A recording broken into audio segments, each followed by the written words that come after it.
We're in the book of Joshua. In our last study, we learned about the tricky Gibeonites. And we learned about Israel's victory over the 5 kings who opposed them. The Gibeonites didn't want to die with everybody else. The command to Joshua was to kill all the people who lived in the land. The Gibeonites knew about that and didn't want that to happen, so they made a plan to trick Israel. Remember, they took some old shoes and clothes and moldy bread and wineskins, and they went to him and said, "Look, we've come from a long way off. Make a treaty with us, and we'll get along with you just fine."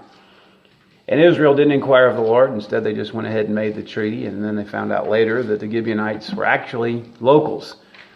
And it made them angry, but they couldn't go back on their word. And so they ended up making the Gibeonites into vassals or slaves. And then the 5 kings who were around that area heard about it, and they attacked Gibeon. They didn't attack Israel.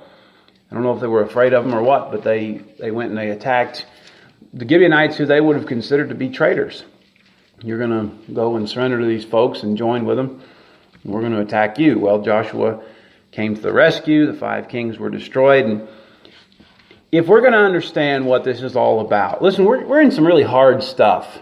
When you talk about ethical stuff and moral stuff, these stories can be very difficult for us to accept, very difficult for us to even understand what's going on and why it's all happening. And I think if we're going to understand it, and we're going to understand what it has to do with us today, then there's a couple of things we have to keep in mind. First, I want you to keep in mind that this is primarily about deserved judgment. You cannot lose sight of this.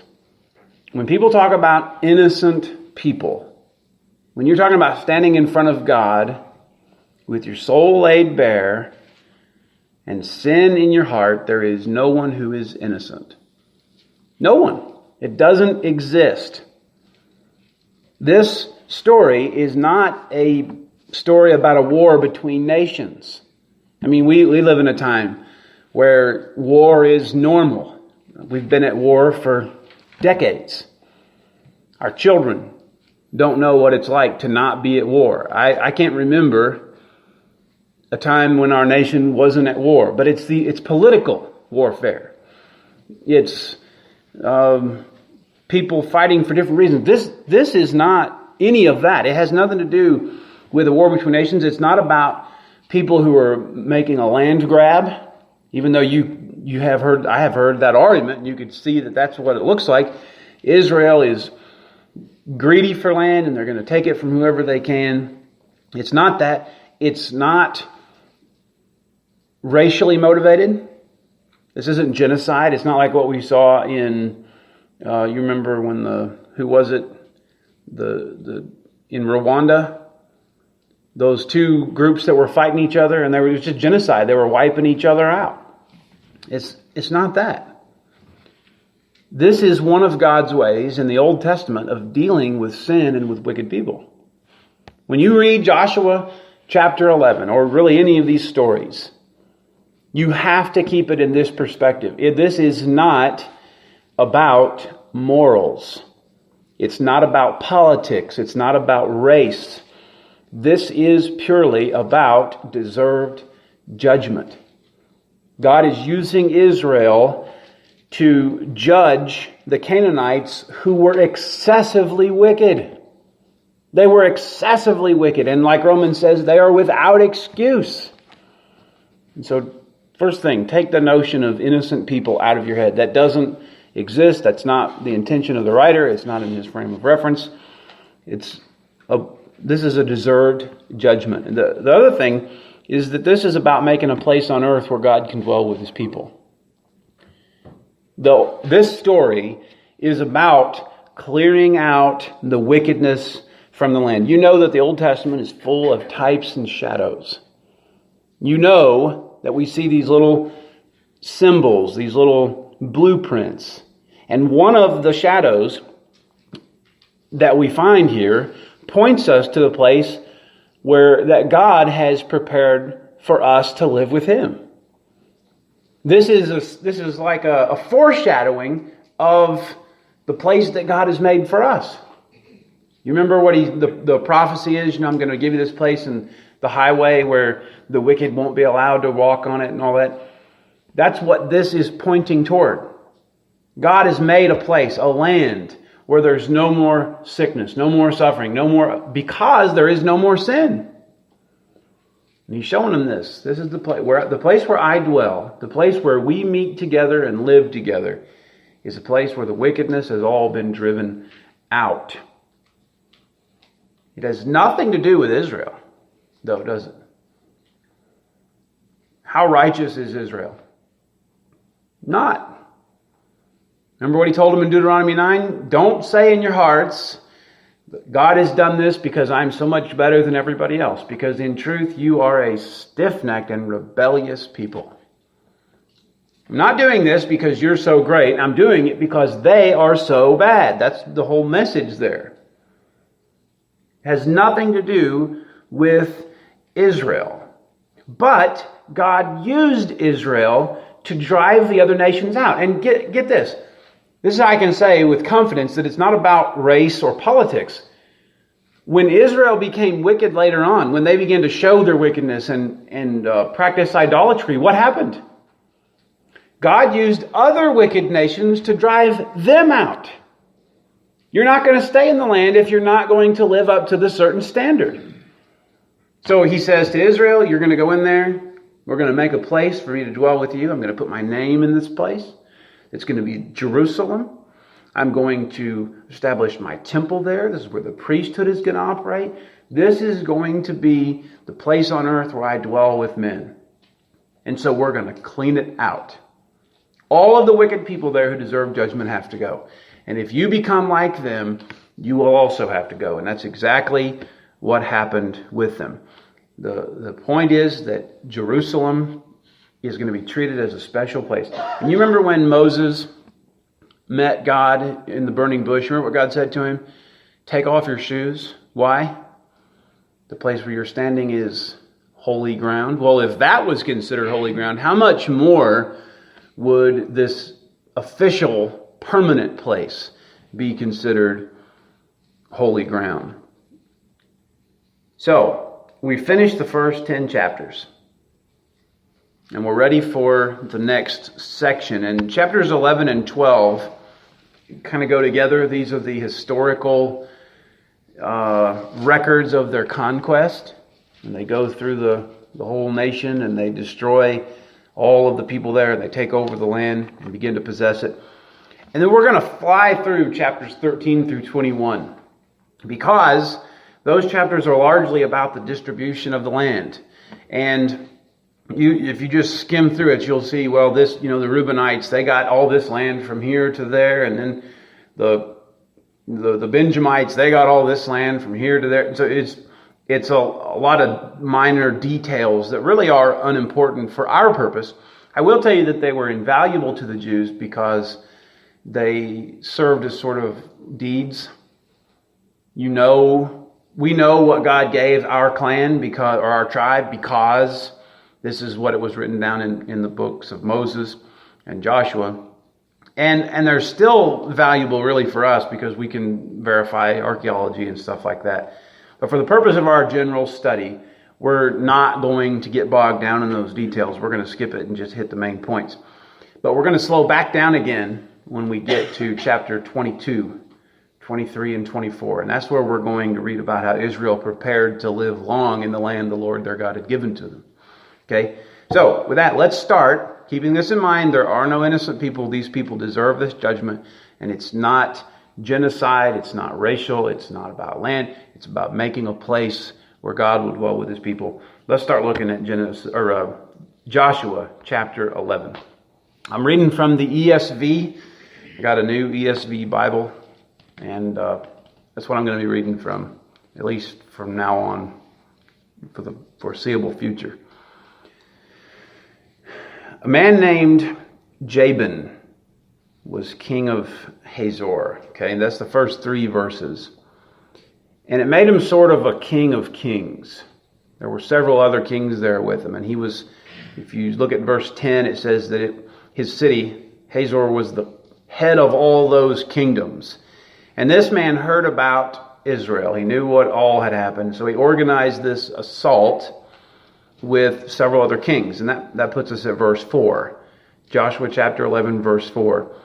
And they came out with all their troops, a great horde, in number like the sand that is on the seashore, with very many horses and chariots.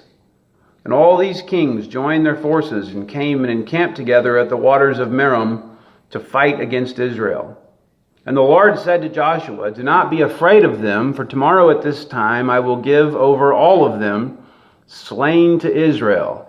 You shall hamstring their horses and burn their chariots with fire." So the first thing here is, like I said before, we can read these stories that we've heard so many times, or we already know that the outcome isn't going to be that bad, so we can just kind of skim through them. But put yourself there on that battlefield at that time. Can you imagine anything more terrifying than to watch, you're standing there with your army, and you watch this enormous army begins to ascend over the hill. And it's not just a few people, it's thousands, a horde of people. And they're not just soldiers, they're soldiers on horseback and soldiers in chariots. And this is a real army. And there's a good chance that you may die. It's going to be terrifying. But Yahweh makes a promise. He says to them, I will deliver them to you. It's an interesting thing he says. He doesn't say you're going to win. He doesn't say you're not going to die. He says, I will deliver them to you. All those powerful horses are going to be hamstrung. You know what that is? You have a tendon. Horses also have a tendon in their back part of their leg, and they cut that. They don't kill the horse, they just cut that tendon, and it basically cripples the horse. No more fighting, at least. You're going to hamstring all of their horses, and you're going to burn all those chariots. Sure, they look impressive coming up over the hill, but how are they going to look in a great big burn pile? Because that's what's about to happen to them. And it reminds me of that verse in Psalm 20. Some trust in chariots, some trust in horses, but we trust in the name of Yahweh our God. All that stuff means nothing. There's no reason for him to be afraid. And it looks like Joshua just believes it. I like the way that they just jump from one part of the story to the next, because look, God said it, and so here's what they did. Verse 7. Joshua and all his warriors came suddenly against them by the waters of Merom and fell upon them. And the Lord gave them into the hand of Israel, who struck them and chased them in different directions. I'll just paraphrase that.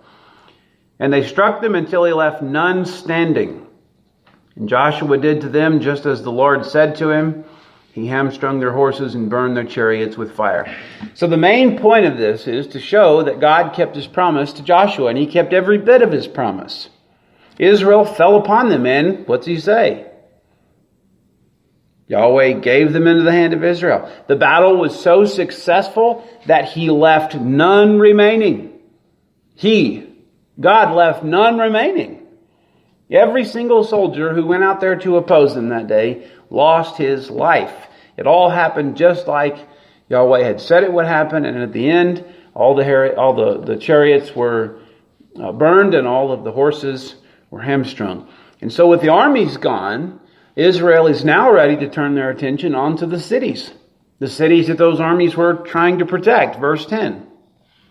Joshua turned back at that time and captured Hazor, that's the main capital city there, and struck its king with the sword. For Hazor was the head of all those kingdoms, and they struck with the sword all who were in it, devoting them to destruction. That's that idea there of killing them, burning them, totally taking them out of the land, devoting them to destruction. There was none left that breathed. And he burned Hazor with fire, burned the whole city. And all the cities of those kings and all their kings Joshua captured and struck them with the edge of the sword, devoting them to destruction, just as Moses, the servant of the Lord, had commanded. But none of the cities that stood on mounts did Israel burn, except Hazor alone.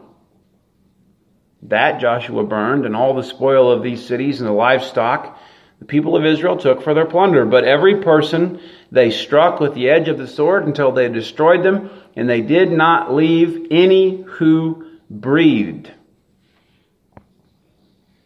So they burned the capital, but they left all the other cities on mounts standing. And I guess the idea is that they kept those for themselves. They were, as part of the plunder, they were able to move into them. Every living thing, however, though, what's it say? Every other person was killed. There was none left that breathed. Now, listen, if we're going to be honest, we have to admit that these are some brutal verses. These are hard to accept. This didn't happen to an invading army. I mean, if the Canaanites had initiated this and they had come after Israel and invaded Israel's borders, and we said, well, that's self-defense, but that's not the story. In fact, it didn't happen to an army at all. The army had already been destroyed, and now they go into the cities where the women are, where the children are, where the babies are, where the elders are. And that's who they put to the sword. And some people try to explain this away. Some people will say, well, that's how God dealt then, but now God is different. He's changed since then. But I want to point out that these verses are an example. If the Old Testament is a blueprint, the Old Testament is types and shadows, these verses are an example of what it means to fall into the hands of the living God. They're a small sampling of what judgment entails. This is just a little taste of the high cost of sin. It fits perfectly with what's said in Revelation, doesn't it? You remember what we read Sunday about the great feast of the birds? The angel called for all the birds to come and have a feast on the flesh of kings and captains and mighty men and all men, slave and free.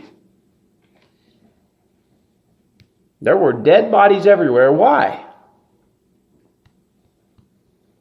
Because of God's judgment.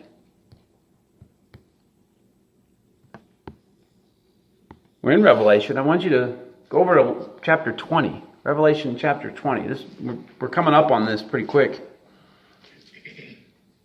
quickly. Revelation chapter 20, verse 11. All these people who die on this battlefield, that's not the end. There's a lot more to come. As John says, then I saw a great white throne and him who was seated on it. From his presence, earth and sky fled away, and no place was found for them. And I saw the dead, great and small, standing before the throne, and books were open. Then another book was opened, which is the book of life, and the dead were judged by what was written in the books, according to what they had done. See, it's not for nothing. God has a book on all these Canaanites. He has a book on the beast and all the people who receive his mark. He has a book with all of the deeds of every person from the beginning of time until the end. And the sea, verse 13, gave up the dead who were in it. Death and Hades gave up the dead who were in them, and they were judged, each of them according to what they had done. Then death and Hades were thrown into the lake of fire. This is the second death, the lake of fire. And if anyone's name was found not written in the Lamb's book of life, He was thrown into the lake of fire.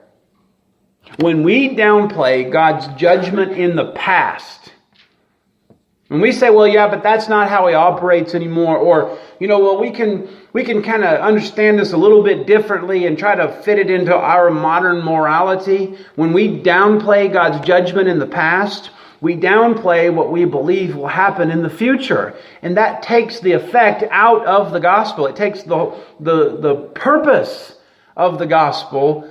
It just kind of tones it down, doesn't it? Why be urgent? Why care if people hear the good news? Well, because we believe that when sin is judged, there is no discussion. There is no second chance. There is no innocence. There is no excuse.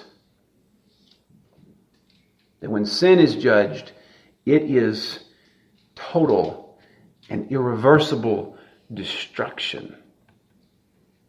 And that it's painful. And that it's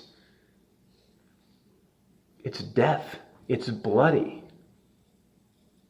There's no recovering.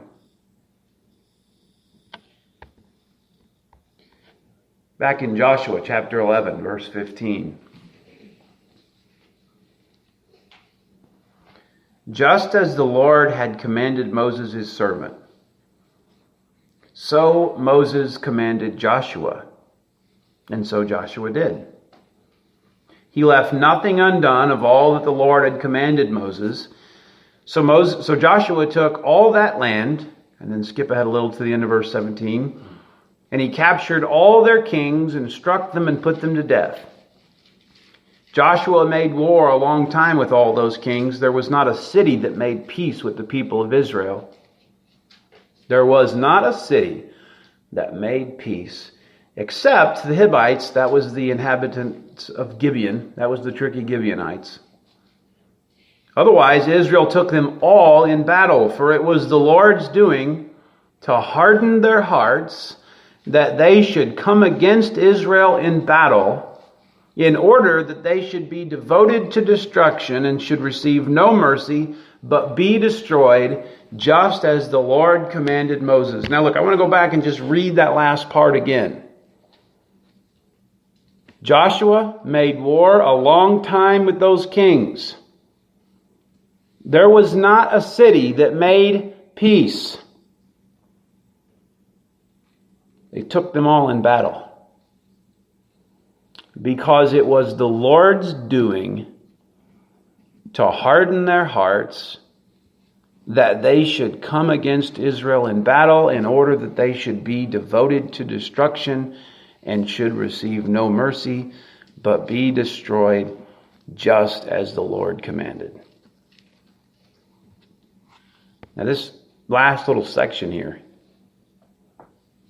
it reminds us of who authorized the bloodshed. It was Joshua that carried it out with his men. He'd been told by Moses, and Moses had been told by Yahweh himself. When you go right back to it, who is responsible for all these deaths, or who authorized all these deaths? And clearly it was Yahweh. He doesn't back away from that. He doesn't say, well, yeah, but this is kind of how I didn't really want this, but it's what they did. He commanded this to happen.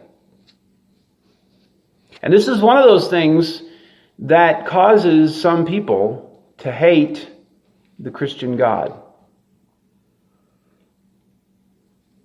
What kind of God does things like this? How can God call himself love when he does things like this? Well, as we've noted, I want to deal with this. As we've noted, the Old Testament is a blueprint, is very often a blueprint of the things that are to come.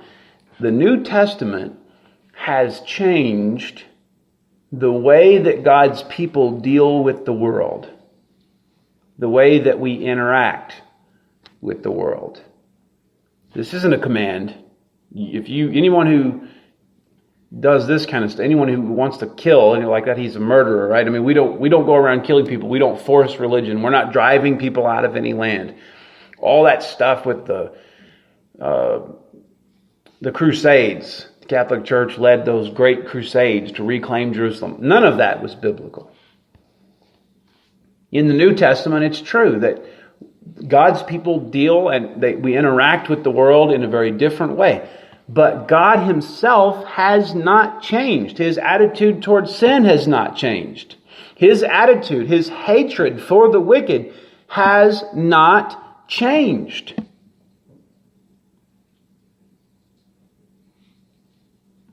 If he were nothing but love, and he had nothing to do with hate, if God didn't hate at all, there was just no hate in him, he was just nothing but love, what would be so dreadful about falling into his hands?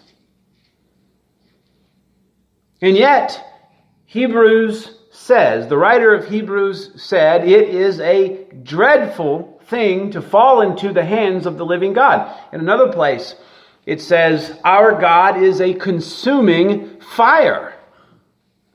If he's nothing but love, and he just wants everybody's best for them right now, what would be so dreadful about falling into his hands?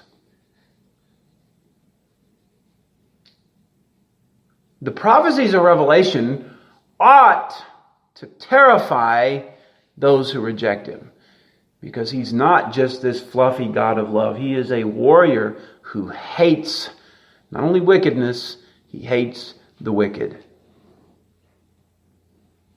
And here in Joshua, we see that he not only authorized all of this, but he took an active part in it. You can't just blame it all on Israel and say, well, God told Israel and then they did it. God himself takes an active part in it. These people, these Canaanites, refused to seek peace. But it was for the same reason that Pharaoh refused to let Israel go. What was that? God hardened their hearts.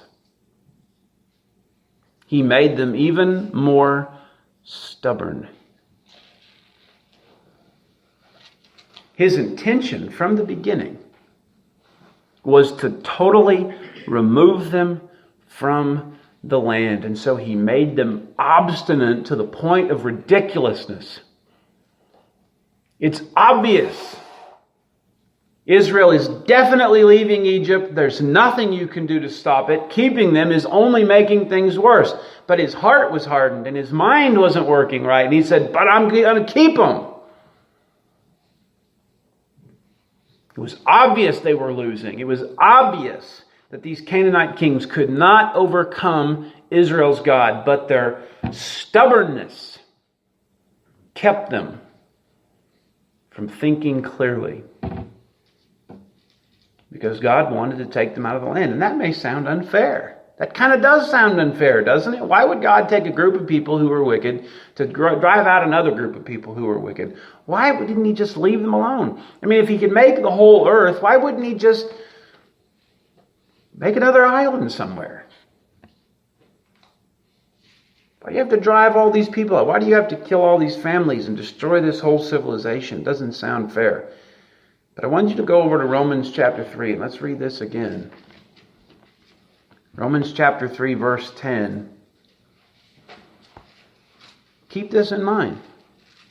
When the Israelites go into Canaan and they begin to lay siege to it, and they begin to conquer it,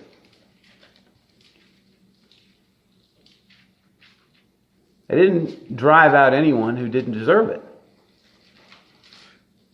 None is righteous. No, not one. No one understands. No one seeks for God. All have turned aside. Together they have become worthless. No one does good, not even one. Their throat is an open grave. They use their tongues to deceive. The venom of poisonous snakes is under their lips. Their mouth is full of curses and bitterness. Their feet are swift to shed blood. In their paths are ruin and misery, and the way of peace they have not known. There is no fear of God before their eyes. And then go back to chapter 1, verse 18. The wrath of God is revealed from heaven against all ungodliness and unrighteousness of men, who by their unrighteousness suppress the truth. They hold the truth back. They hold it down on purpose because of unrighteousness. For what can be known about God is plain to them because God has shown it to them. For His invisible attributes, namely His eternal power and divine nature, have been clearly perceived ever since the creation of the world in the things that have been made. So look at this. They are without excuse. For although they knew God, they did not honor Him as God or give thanks to Him, but they became futile in their thinking, and their foolish hearts were darkened. Claiming to be wise, they became fools and exchanged the glory of God for the immortal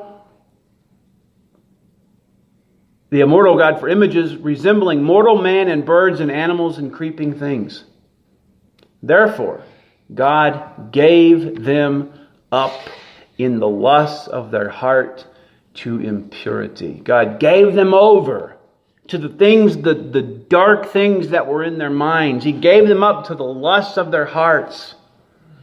He gave them up to the dishonoring of their bodies among themselves, because they exchanged the truth of God for a lie, and they worshipped and served the creature rather than the Creator, who is blessed forever.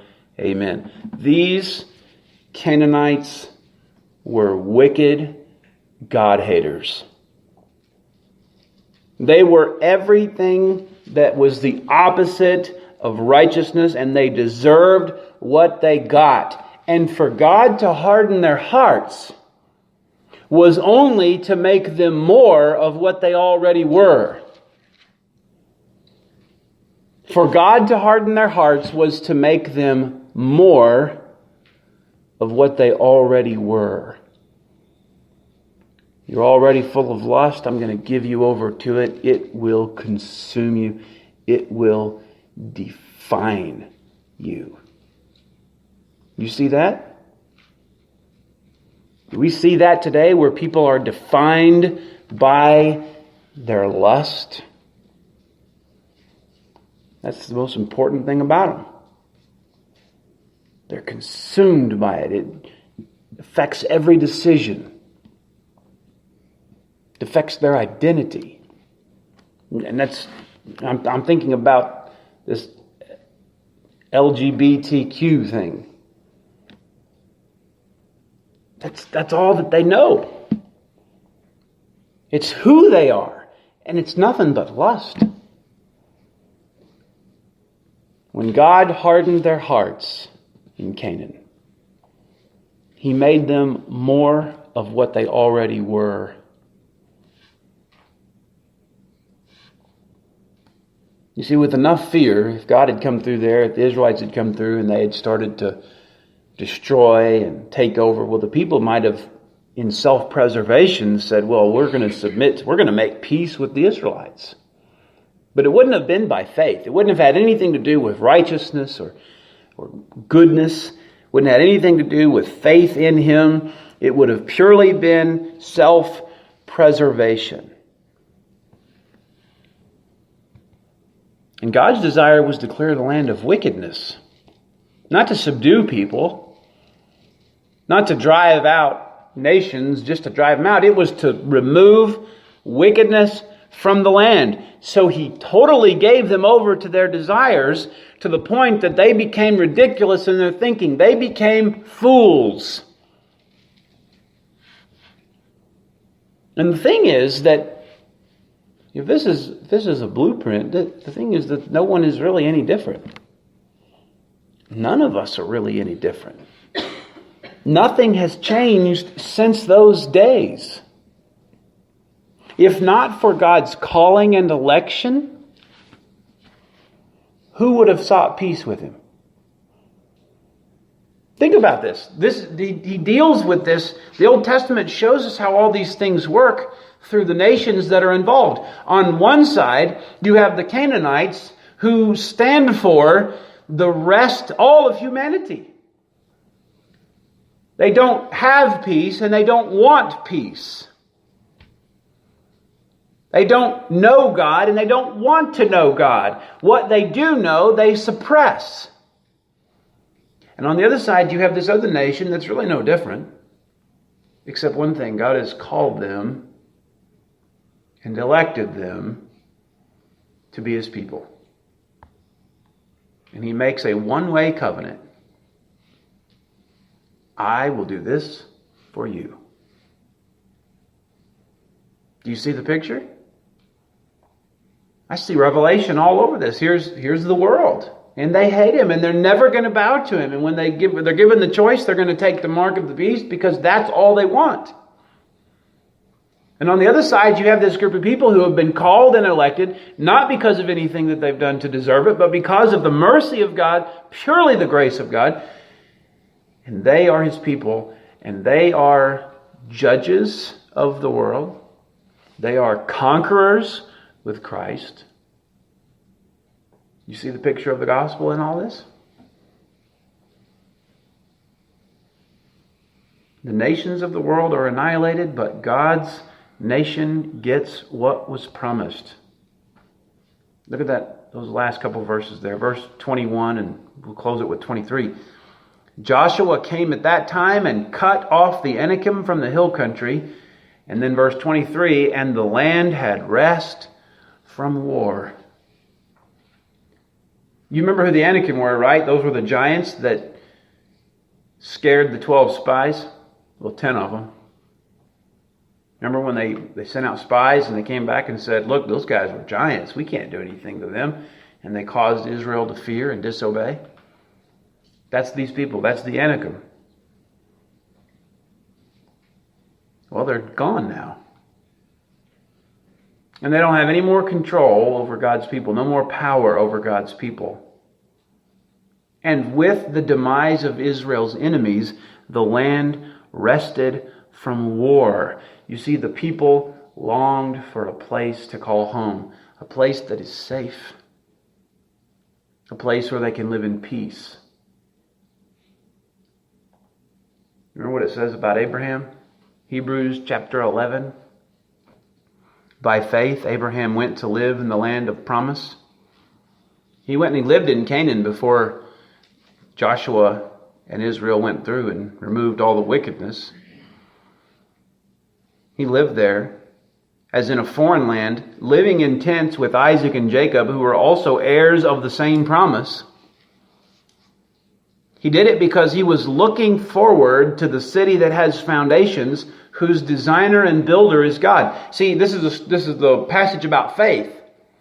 Abraham, by faith, went to live in the place where God said this is going to be the place that's the promised land.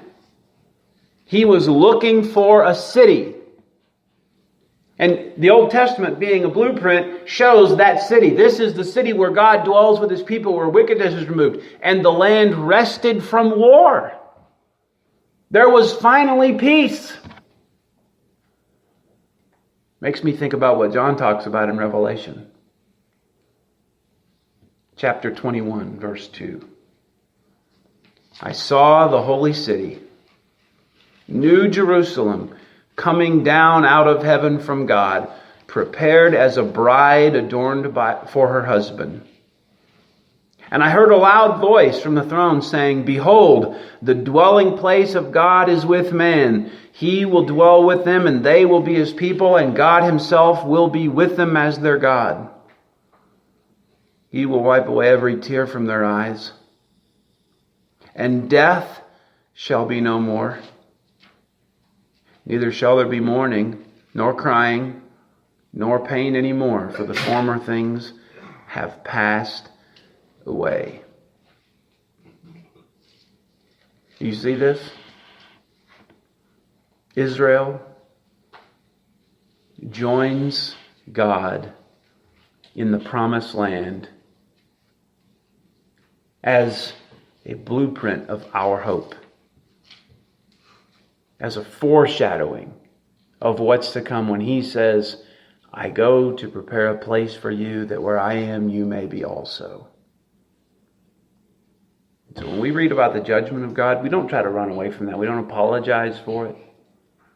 We warn people, it is a dreadful thing to fall into his hands. If you read these stories in Joshua and you think that they're terrifying, you think that they're repulsive, you should take heed.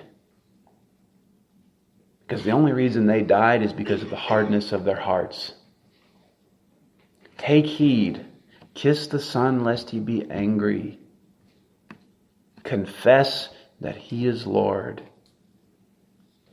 Because blessed are all those who seek their refuge in him. Let's pray. Jesus, thank you for this text. Thank you for blessing us. God, I pray that we would honor you in all that we do and be faithful to wait until the end. Thank you for your mercy and for your grace. In your name we pray. Amen.